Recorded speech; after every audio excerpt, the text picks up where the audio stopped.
We're here, folks. Time loop.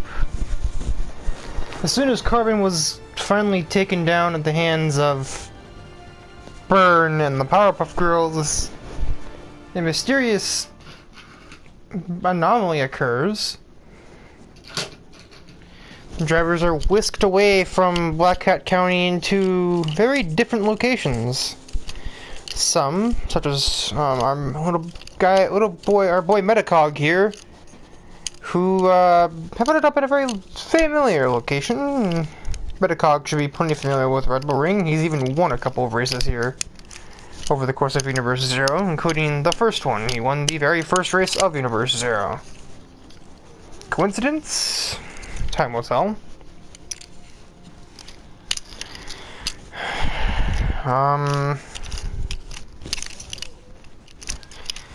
And as such, you know, of course, he has a car, he has a racetrack. What else is MetaCog gonna do? Well, he sees 7 other race cars at the racetrack, he's gonna go ahead and race them.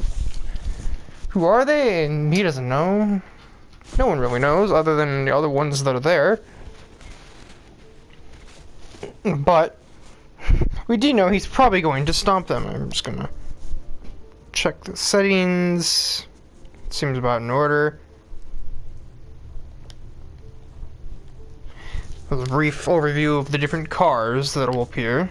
For now, only GT3s for the first good chunk of the series. And we have technically 3, 5, 6, 7, 9, 11, 13 cars. We don't use these 3 models, and we don't use the endurance version of cars like this Audi here, or the Porsche, or the actually, ironically, we use the endurance version of this car, and that's it. And each one does have its own traits.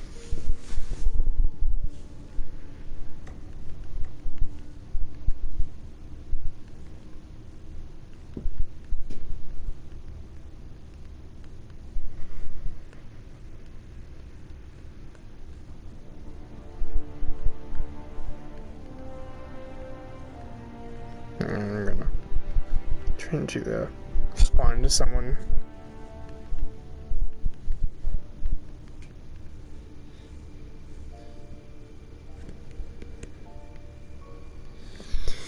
Oh, right, yeah, I was tapping on for a reason. I'm having to look in my massive bundle of screenshots.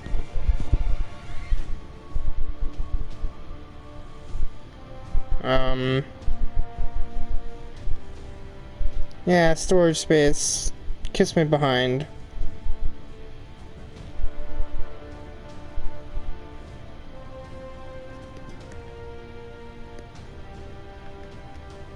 Where the heck was it?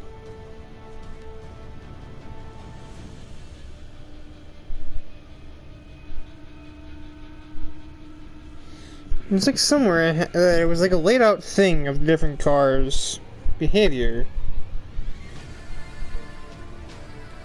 What's on that?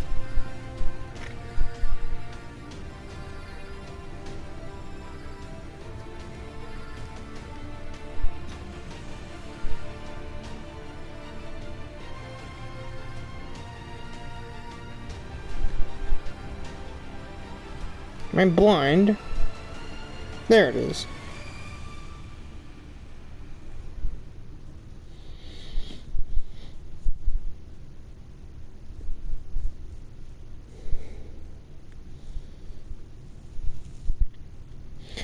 So yeah, with those vehicles, each individual one, we have... The first is the Ferrari. And there aren't very many of these, very many drivers of these even for that matter. Only, I think 5 or 6.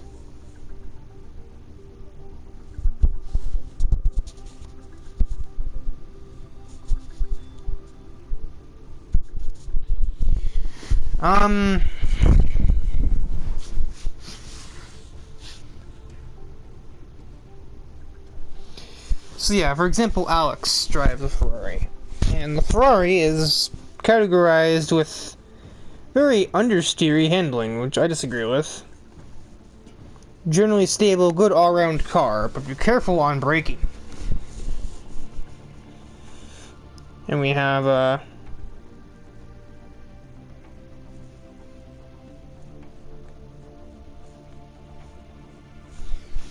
the McLaren 650S, which is categorized by supreme turn-in and traction, low power output. So you'd call this probably... That's a well-rounded car in Hot Wheels games. I think we've kind of gone over this already kind of before, but I'm just kind of refreshing it. This is kind of like the balanced option. This is sort of like your easier handling-based car, something like going off world race numbers. This one would probably be like Dior 2.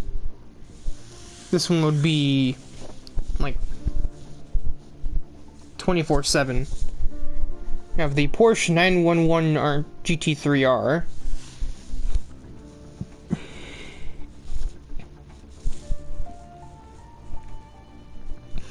Unstable on curbs and brakes, but very agile when turning. So in this case, it almost be like a low durability car, but instead it's going to be kind of classified as something like a... Because it has pretty good power too, so it'd kind of be like a side draft. We have the Mercedes AMG.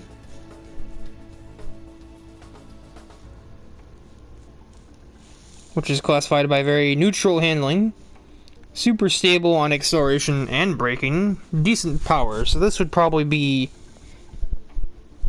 oh yeah, name a car, the character that drives the car.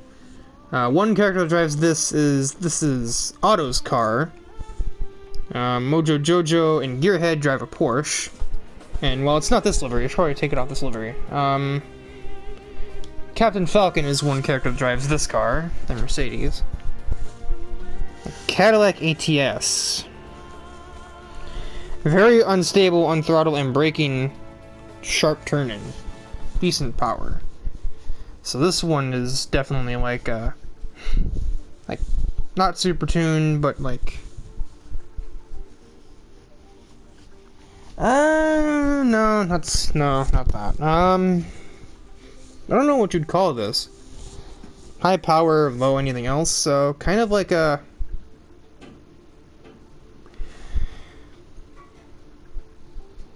Kind of like Grease, like Grease Lightning, actually, really unstable.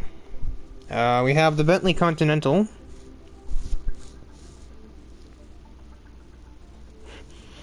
Torque peak on acceleration, annoying is the only note AJ left me. AJ is a guy from my online racing leagues, and we frequently, once a week, including later today, use these cars in racing. I personally drive this 82 Audi down here. I hate it! AJ claims the thing has a lot of traction and very stable and predictable. I'd say you can go and jump off a bridge because that's completely wrong. This thing is the devil's spawn of cars, I swear.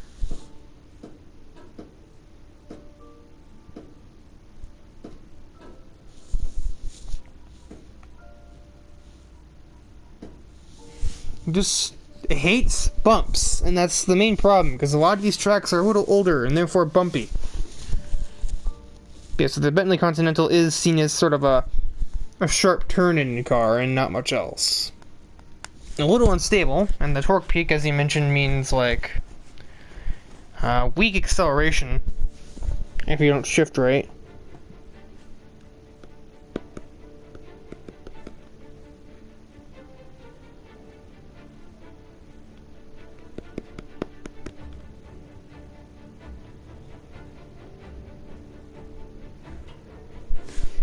Let's see, then we have... MetaCog is the only character that drives this car that we know of.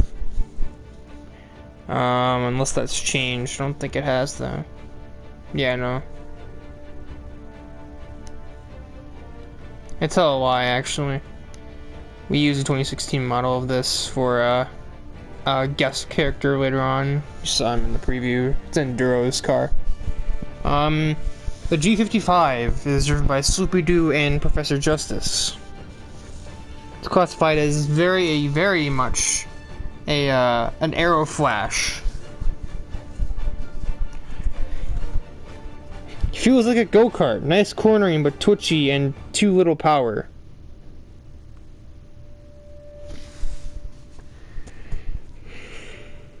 We have the Nissan GTR GT3. I have some good cornering and braking. Slightly loose on throttle and very noisy. And this, of course, here is Governor's vehicle. And Samurai Jack as well also drives it. And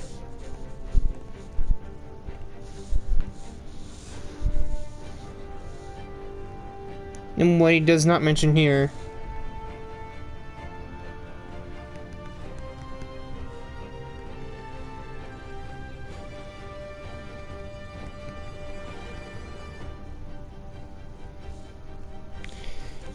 doesn't mention the fact that it has I believe, no, has some of the best acceleration in the class.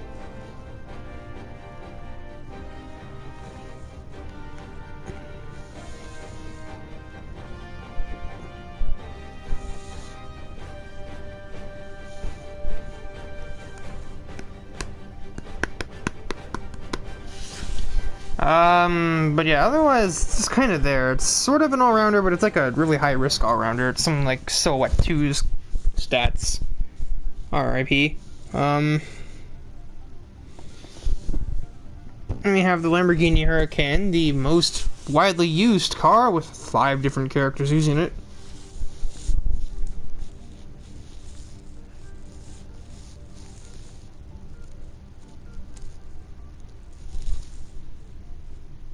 Very precise, stiff, and fast car. However, there's no front downforce adjustment setting, which is a thing that is kind of important, because then you don't get as much turn-in as you could with something else.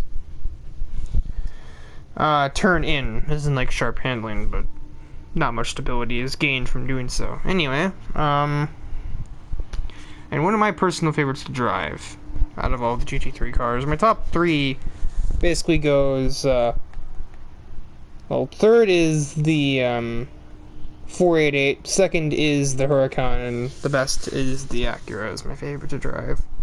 And it's not just a biased opinion either, it actually does feel really nice. The BMW M6. Another power output vehicle for sure. Brutal turbo, stable driving, right RPM at 272 kilometers, so weak acceleration, but the top speed is there.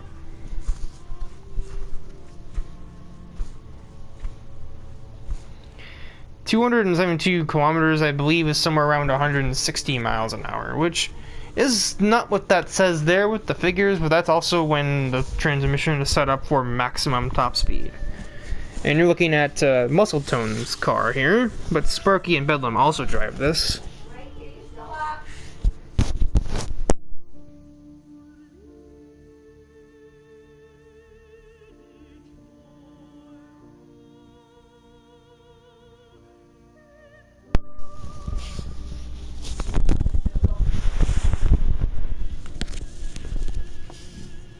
So it wouldn't be a video without something interrupting, whether it's a dog or a person.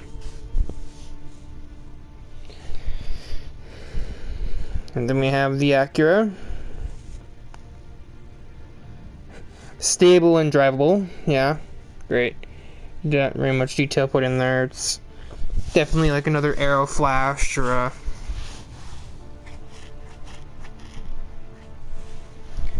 I know its top speed isn't very much.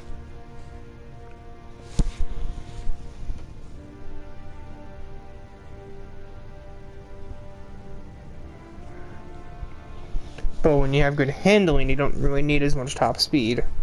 Usually it's kind of how it's balanced out. If you have too much of one or the other, then you have a problem and people start to get annoyed at you for driving the car. Ferrari.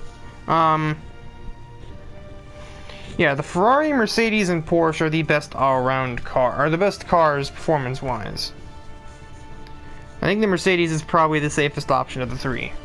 Ferrari is kind of like the expert level, but if you can use it, you get the most out of it. And Porsche just kind of exists to exist. So of course, some Acuras include myself and XT3's car, which is right there. The Renault Sport RS01, a new company entirely. We never even had a single Renault or Acura or Jetta before, or Bentley, in Assetto Corsa. And the Renault Sport has awesome grip levels, 7 gears, and a bit oversteery and fast turns. 7 gears basically means it has more customizability with gear ratios, but otherwise also slightly worse acceleration than its opponents. As you can see with the acceleration rating there, that might be the lowest, or worst acceleration, and indeed nope, ties with the Ferrari.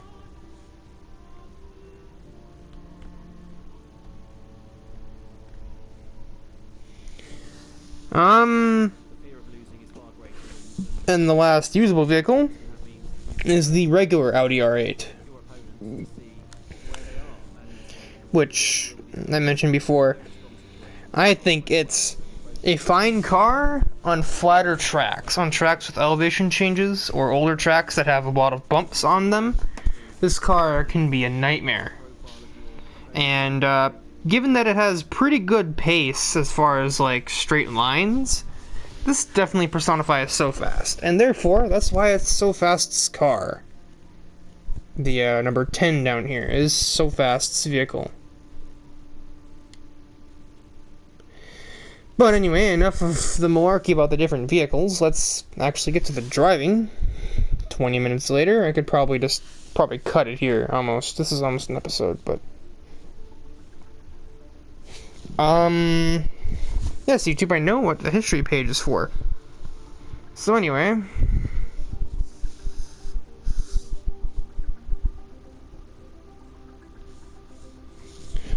yeah, MetaCog will start us off here at Red Bull Ring.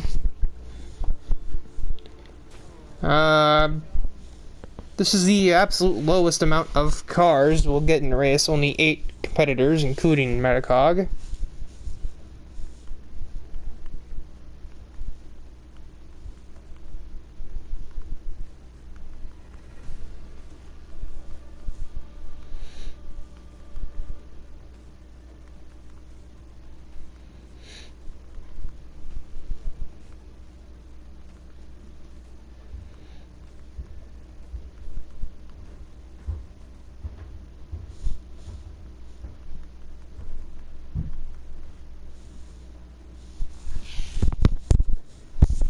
More interruptions. God darn it.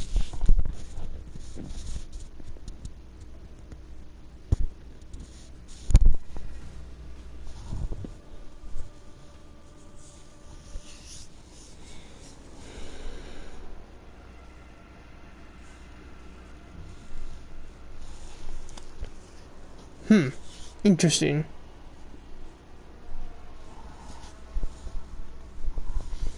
So like Assetto Corsa, kind of concealed away within the very casual,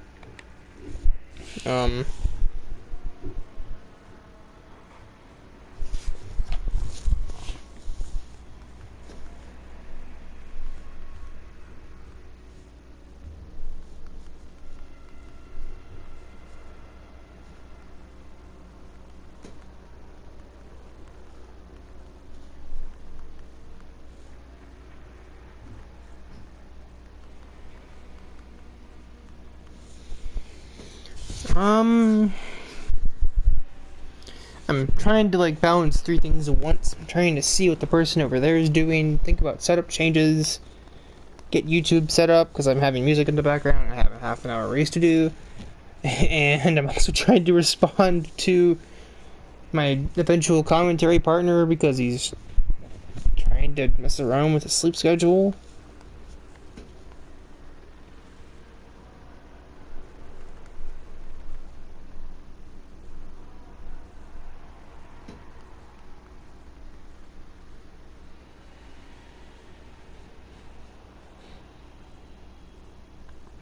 Trying to remember what order I do these races in. I'll just set up the car. I need more fuel than that.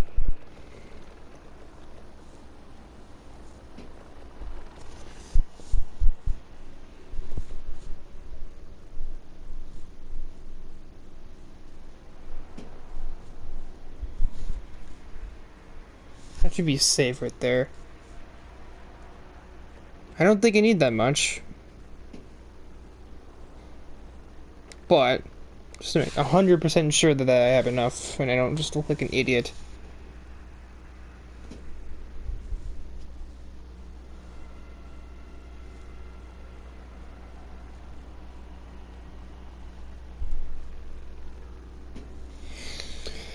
Anyway, get that out of my way.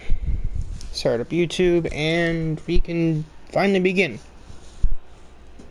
So, kind of breaks the illusion. I do believe we have 3 other characters here. One, ironically enough, is actually Carbon.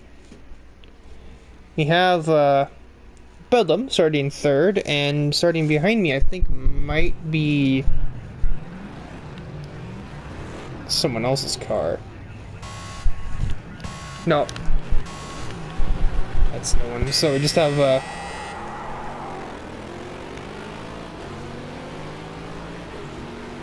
I just got startled by an advertisement.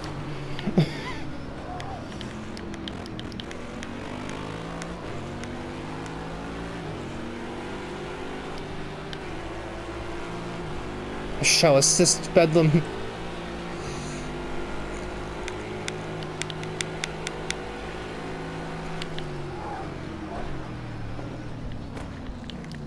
I can't assist him very well. What is going on with these AI? They can get pretty racy. The Gushers on like 82 of 100 ratings, so if there's any more than that, they just become stupid when they get near you. Oh, come on, Bedlam, give me a break. We need to get past him, not just you. Yes, do that. Force him off the track almost completely, that'll work. No, you will not. Not insert your Porsche there.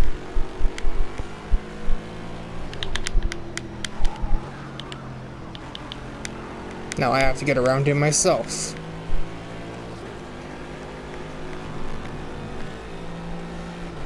Already hitting nighttime, which totally makes sense, I swear.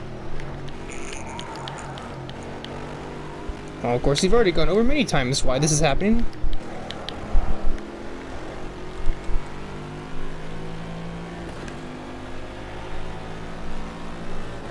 I forgot I had fuel use off.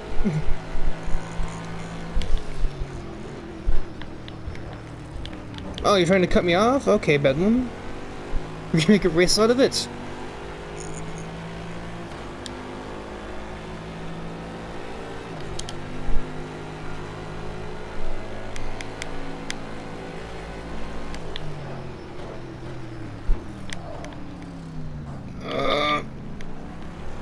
I have put it there. Goodbye. One habit I nearly need to kick. I always just subconsciously look behind me when I'm going down a straightaway for no apparent reason. I have a rear view mirror on top of my screen. I shouldn't need to look behind me to see where they are, but I do anyway.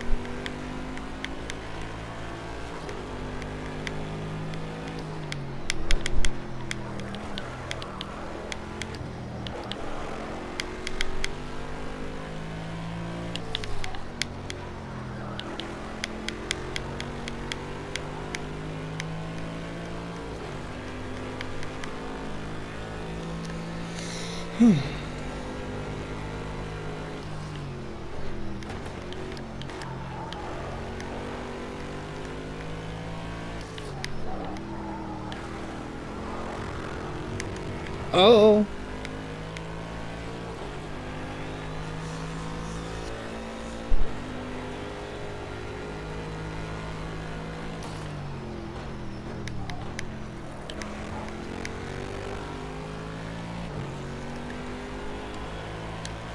Bedlam's still imposing a figure, but not directly close enough to be a pain.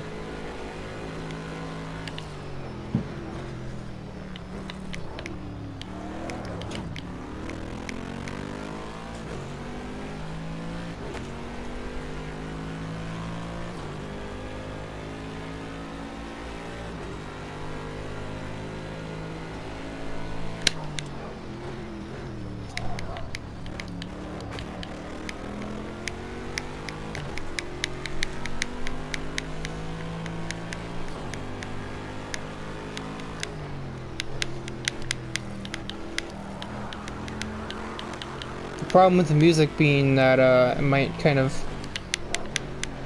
interfere with my commentary. I'll be so into the music I won't actually remember to be like speaking.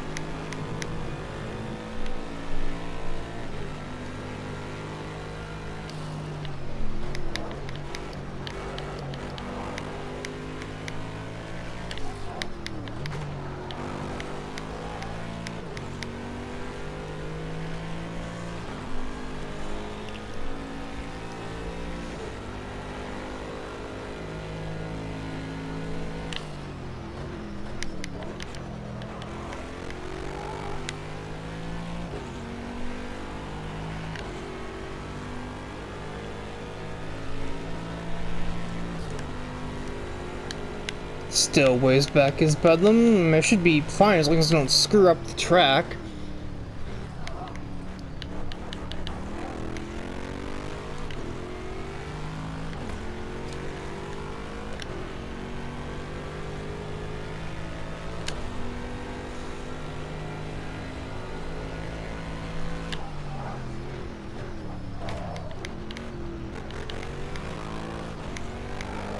I'm supposed to be in first gear for that, but okay, car.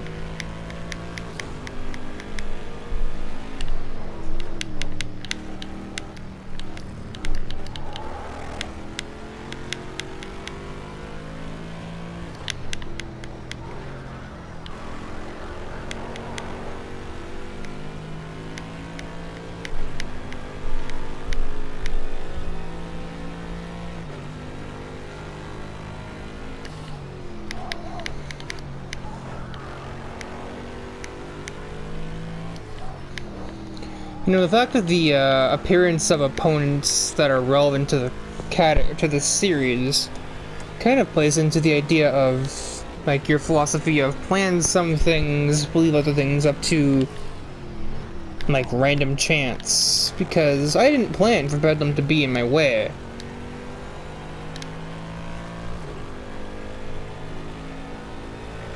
But yet, here he is, and being a rightful pain in the behind for about 3 laps. And he's still there if I manage to make a big mistake. The AI in this game kind of have this system where if they see you're still within, like, achievable distance away, they will kind of get into, like, this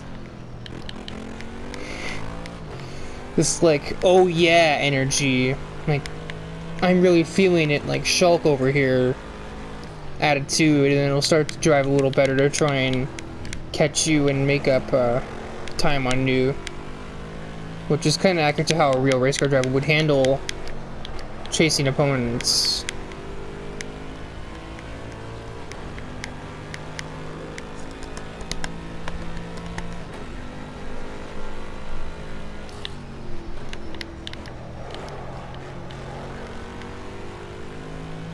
I do believe it'll go back to daytime before the end of the race, and should end, like, very early, or very, like, close to noon, I believe.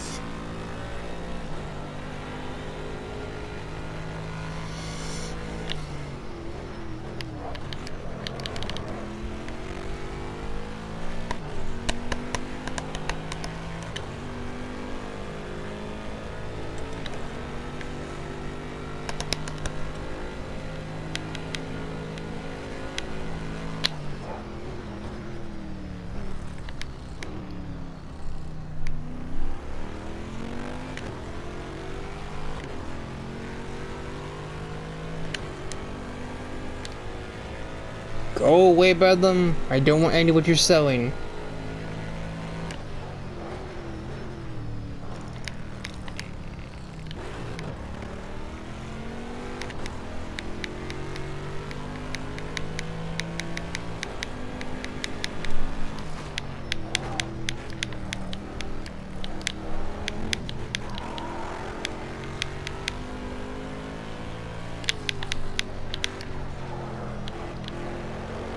Car is really funky in those two left-hand turns. The only two left-hand turns, might I add.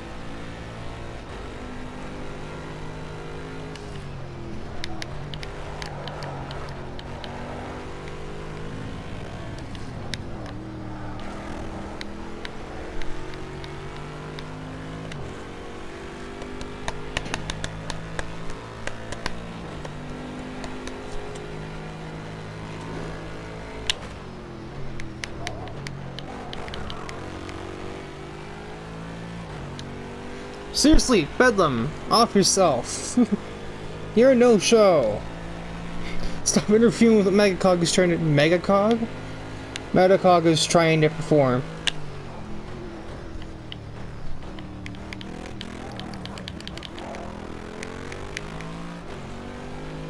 This pitchy engine we get to deal with in the 15 minutes.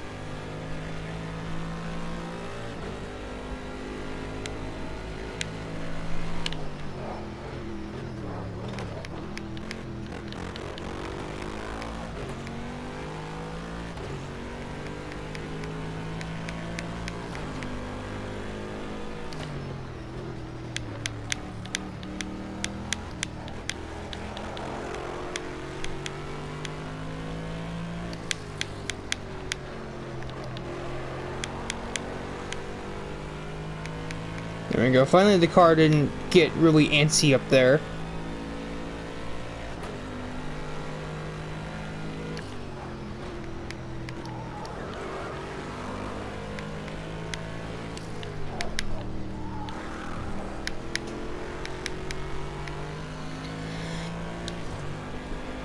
So yeah, this is... I mean... It should be mentioned in this, but honestly, it's not like Hot Wheels games aren't sometimes a blowout themselves in races. Again, catch it back to what I mentioned in the previous thing of Universe Zero with the difficulty of some Hot Wheels games leaving a little to be desired.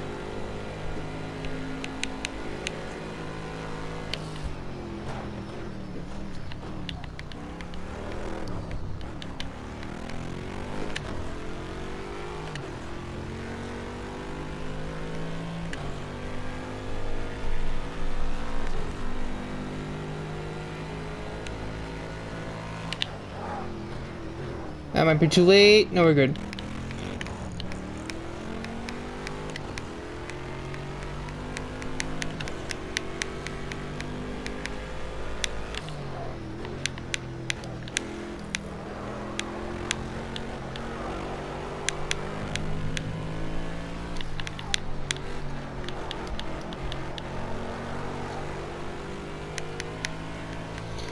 So this game's handling model is known as very heavy. It takes a bit of persuasion to get a car to go one way, and if you suddenly want it to go the other way, it takes even more persuasion.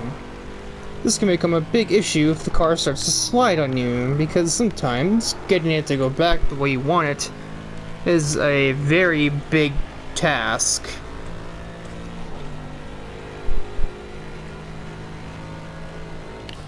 Usually it's referred to as weight shifting in real life, but sometimes I feel like it's this game just cheating you.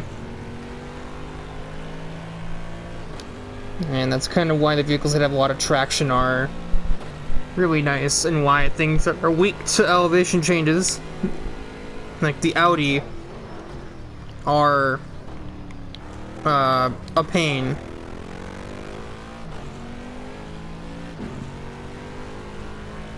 Where's the moon at? Oh, there's a light. I don't know where the moon is.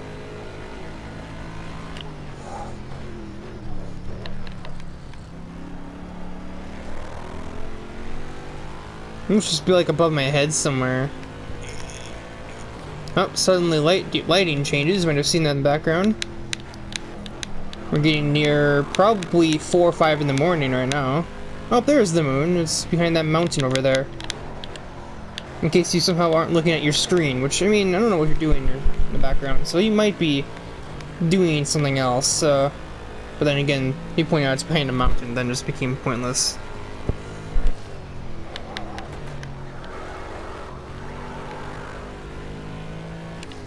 This is a very good looking game, which, I mean, it was made in 2016, so it kinda has to be. Yeah, you're starting to see a bit of a sunrise.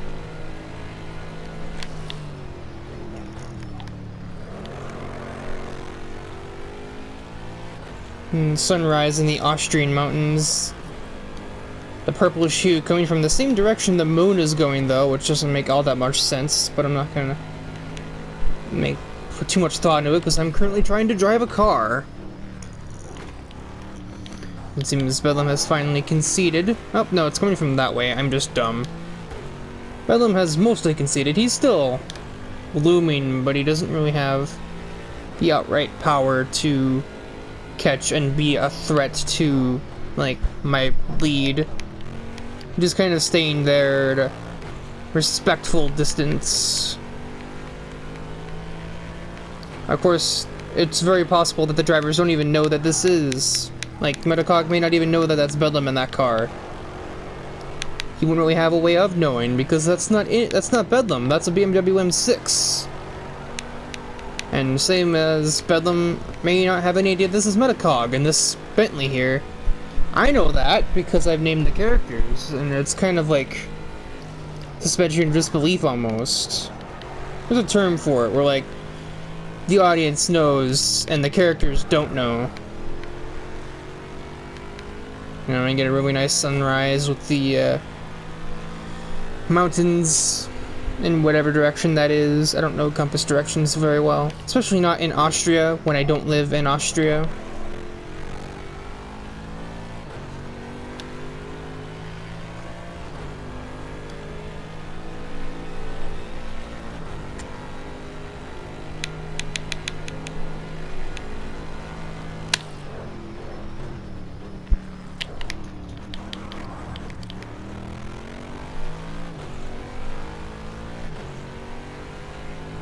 I think I get this. Nope.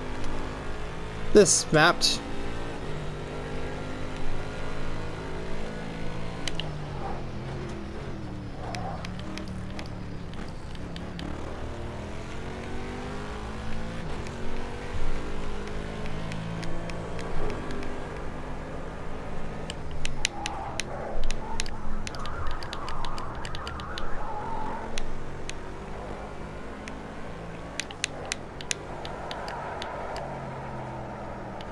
I'm sorry, misunderstanding my speed that I'm taking through there.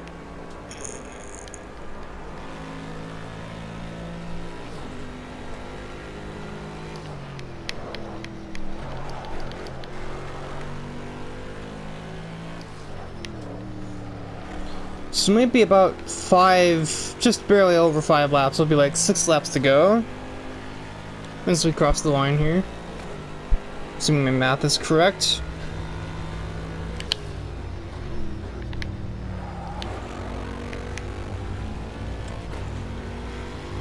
Bedlam is still that comfortable 2-3 seconds away from me.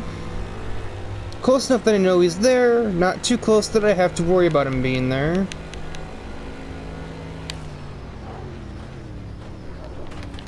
Now there's the breaking point right there.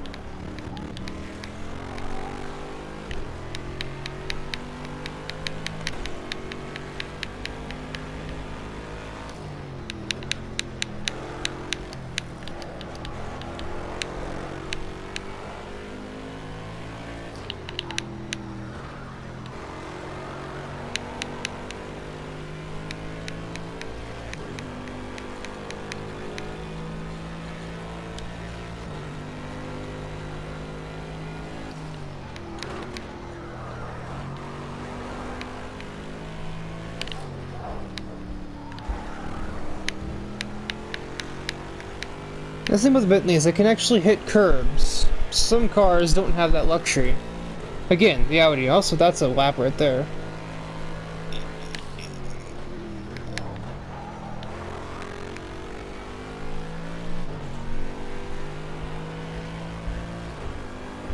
Now Bedlam is starting to lose track of me.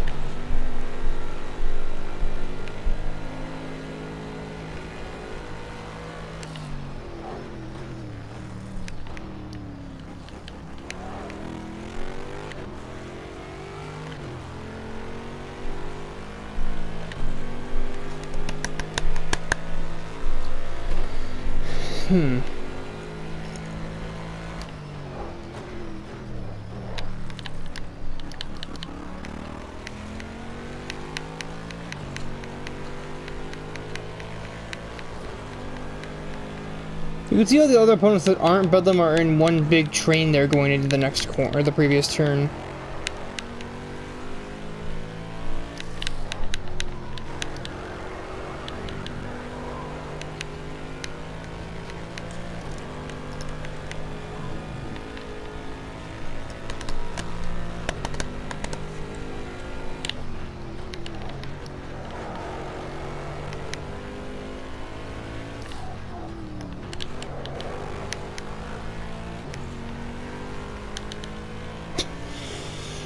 I should refrain from doing that, but...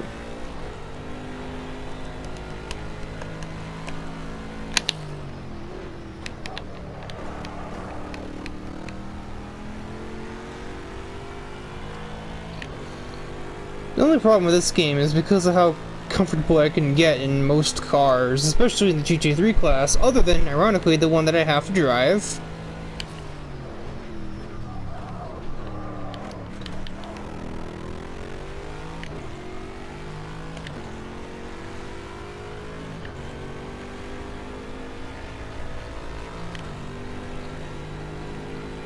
Then I'll suddenly get into kind of this like zone of intense focus. Also, someone broke a braking board there.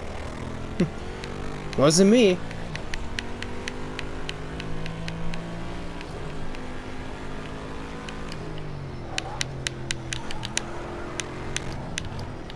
Oh, hi, curb.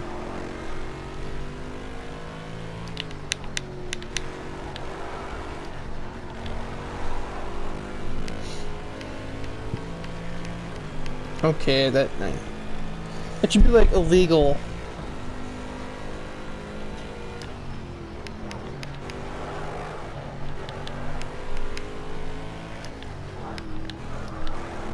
Well, that's a line right there.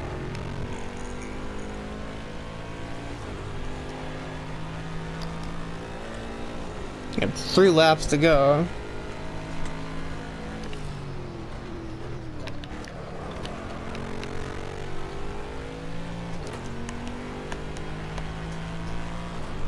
Weather never played a factor here.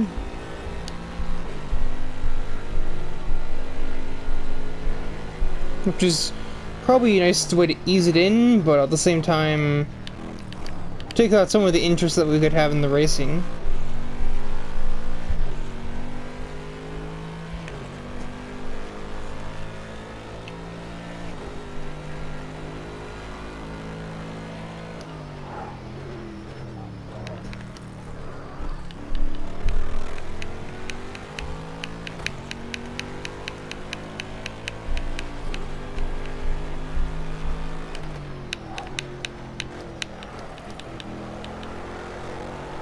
There you go.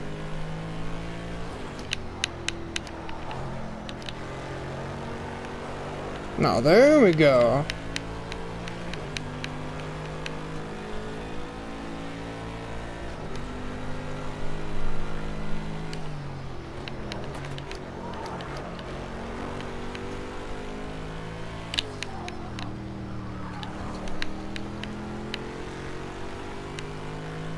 See if that's a new personal best there.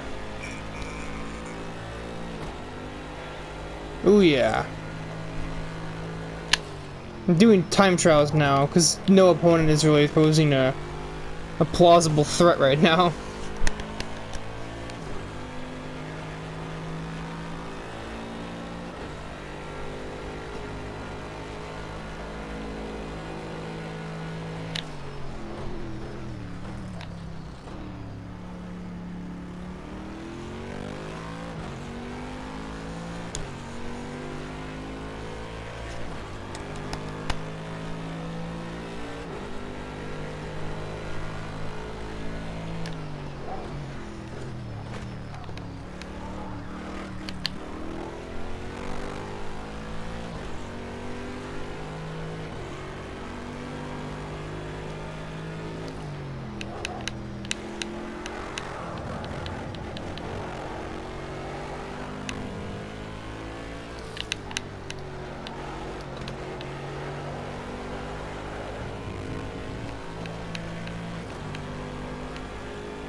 Not a personal best lap there. We are in the final lap.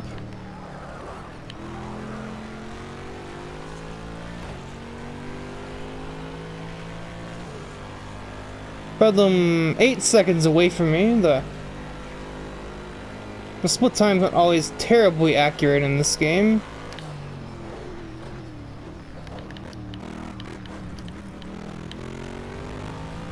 Well, let's stay off that, huh?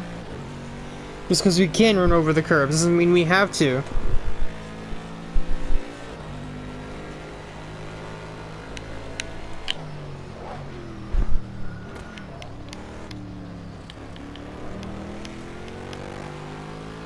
And in a very nice sunset condition here.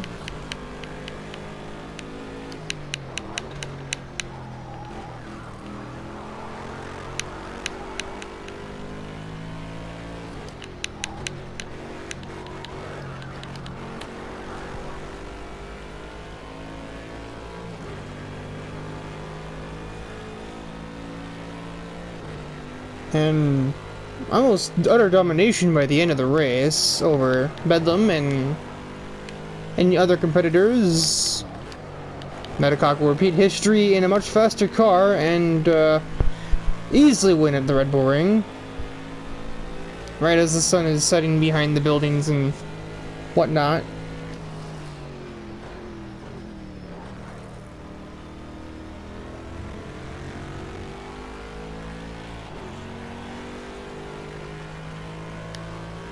I'm in control here, but I just kind of do this for the heck of it. I can skip it.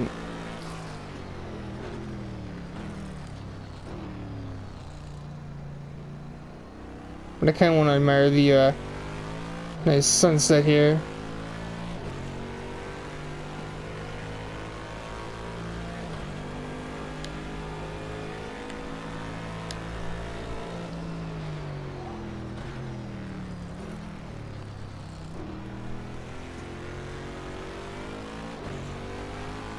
The track is now becoming once again drenched in darkness.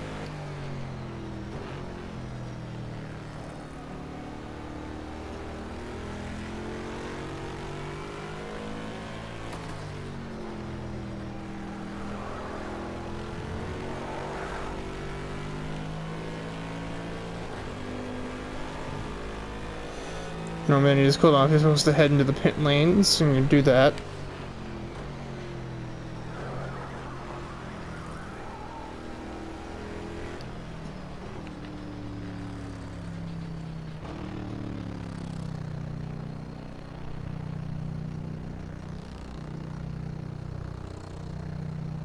Sounds like a cat purring.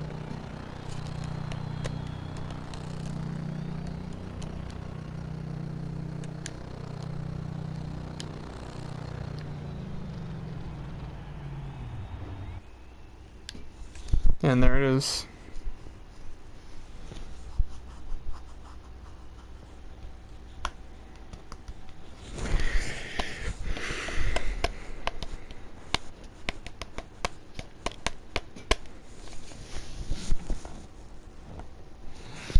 So with episode 1 of Time Loop done, MetaCog victorious in Red Bull Ring over Bedlam. Whether they actually know that it's them or not yet is to be determined.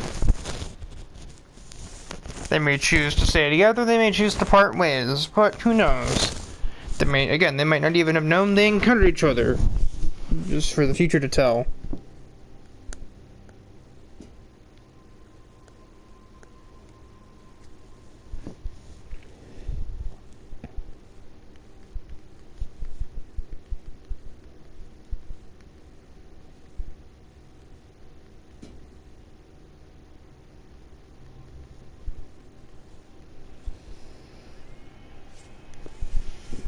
So that is it for me for this first episode. Maybe a double upload or even triple upload, we'll see. Kind of how I am in like a very brief period of time.